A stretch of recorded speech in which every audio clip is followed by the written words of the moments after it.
žirgas Flyders.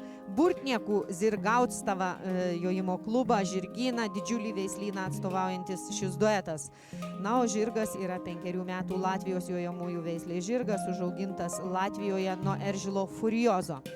Taigi, Gustavs Masberžins, na, išvertus į lietuvių kalbą, jo pavardė reikštų mažas berželis, taigi Masberžins. Ir Flyders pradeda pasirodymą, na, duetas varžosi ne dėl čempiono titulo ir prizinių vietų, tačiau varžosi šis duetas dėl konkūro nugalėtojų ir prizininkų vietos. Ruošiasi Kamilė Beržonskytė, toliau Rimantas Babrauskas.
Finišuoja mūsų svečias iš Latvijos Gustavs Masberžins Flyders. 6 B, pridėjo 6 B buvo sustojimas, 10 A11 krito žemyn, taigi viso 12